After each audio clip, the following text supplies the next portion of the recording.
کرنے نہیں آئے تھے، غوث اعظم تعلیم لے کر آئے تھے۔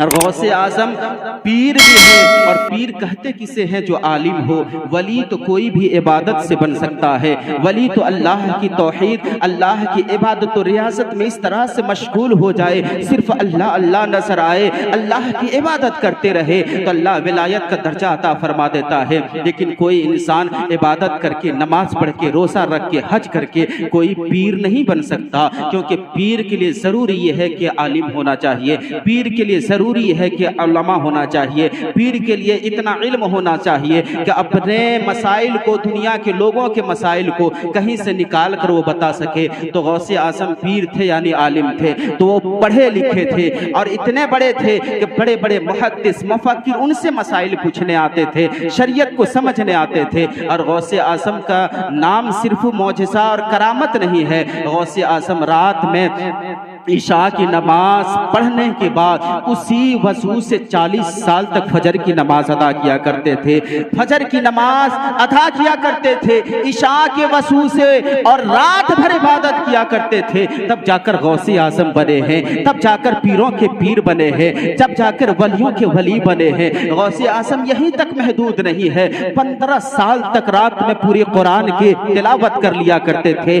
ایک تنہا رات میں غوث اعظم 15 سال تک لگاتار قرآن پاک کی تلاوت کیا کرتے تھے، اور ایک رات میں قرآن پاک مکمل کر لیا کرتے تھے۔ تو کیا غوث اعظم کے دیوانے کم سے کم رات میں ایک آیت نہیں پڑھ سکتی؟ غوث اعظم کے دیوانے کیا 5 وقت کی نماز ادا نہیں کر سکتی؟ اور غوث اعظم کس چیز کا نام ہے؟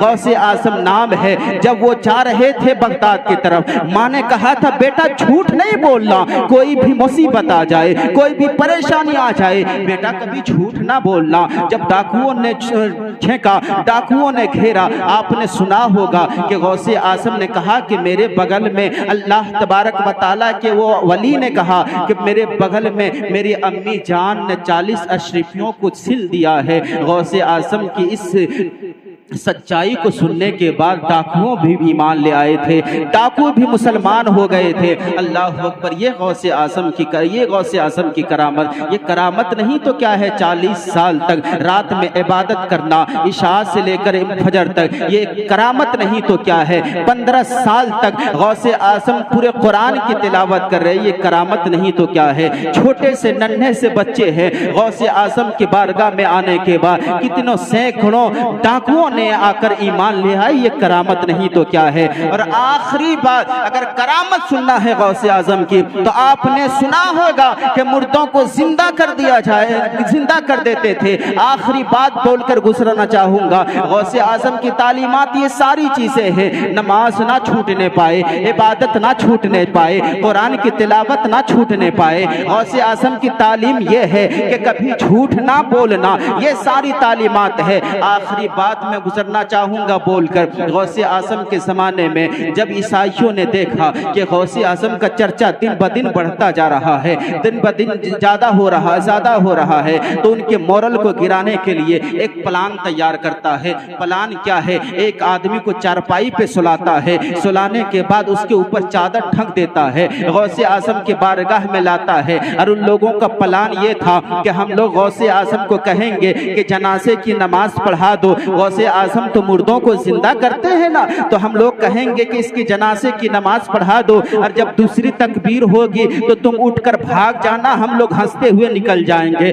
غوث اعظم کے بارگاہ میں لے جایا گیا، لے جانے کے بعد چارپائی بچھائی گئی، بچھانے کے بعد غوث اعظم سے کہا غوث اعظم اے عبد القادر جیلانی، ان کے جنازے کی نماز پڑھا دی جائے۔ غوث اعظم نے کہا پڑھا دوں، کہا ہاں پڑھا دیجئے۔ پھر غوث اعظم نے کہا پڑھا دوں، کہا ہاں پڑھا دیجئے۔ پھر غوث اعظم نے کہا پڑھا دوں، کہا ہاں پڑھا دیجئے۔ تو غوث اعظم نے کہا اگر تم لوگ پڑھانے کے لیے بسد ہو تو ہم پڑھانے کے لیے تیار ہیں۔ غوث اعظم نے ہاتھوں کو بلند کیا، کانوں تک لے گئے، اللہ اکبر کہتے ہوئے ہاتھوں کو باندھتے ہیں، پہلی تکبیر ہو جاتی ہے۔ اب وہ لوگ جو اوباش قسم کے انسان تھے، جن لوگوں نے پلاننگ کی تھی، وہ لوگ اب سمجھ میں گئے کہ اب تو موقع ہے مذاق بنانے کا، اب تو موقع ہے ہنسی مذاق میں ہم لوگ لوگ یہاں سے نکل جائیں گے، غوث اعظم کی بے عزتی ہو جائے گی۔ اللہ اللہ۔ اس کے بعد وہ لوگ سوچے کہ ایک تکبیر تو ہو گئی ہے، دوسری تکبیر وہ آدمی اٹھے گا، ہم لوگ مذاق بنا کر نکل جائیں گے، لیکن اسی طرح سوچ ہی رہے تھے۔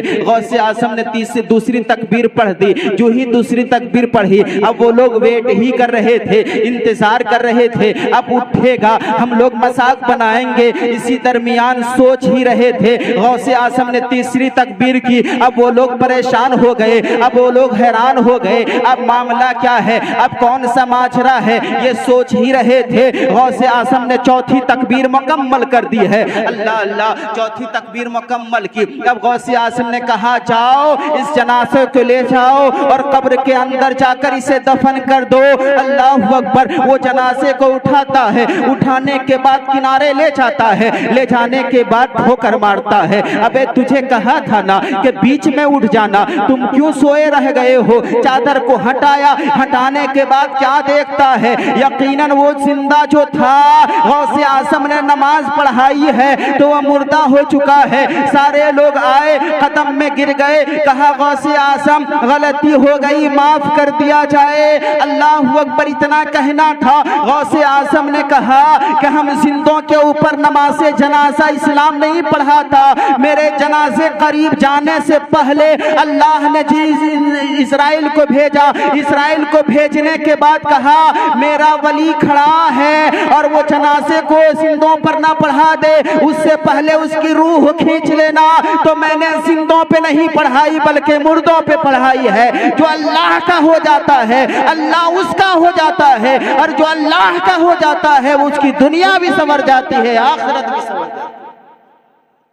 دوستو، انہی چند باتوں کے ساتھ آپ تمامی حضرات کے سامنے جو میسج رکھا، جو باتیں رکھی، چاہے رسول پاک کے تعلق سے ہو، اس کو سمجھنے کی کوشش کریں، اس کو جاننے کی کوشش کریں، اور جان کر لوگوں کو بتائیں کہ جو آج ڈھنڈورا پیٹا جا رہا ہے، چاہے آج تو لوگ نہ جانے کافر کے پیچھے پڑتے ہیں کہ نبی کے شان میں گستاخیاں کر رہا ہے، نبی کی شان میں گستاخیاں کر رہا ہے، جب کلمہ پڑھنے والا ہی گستاخی کر رہا ہے تو غیروں سے ہمیں سوکار کیا ہے؟ سب سے پہلے تو ہمیں اپنوں سے نپٹنا ہے، ہمیں تو اپنوں سے جاننا ہے۔ اللہ اکبر۔ انہی چند باتوں کے ساتھ مولا تعالیٰ کی بارگاہ میں دعا ہے، مولا تعالیٰ ہم تمام مسلمانوں کو سچا پکا عاشق رسول بنائے، ہم تمام مسلمانوں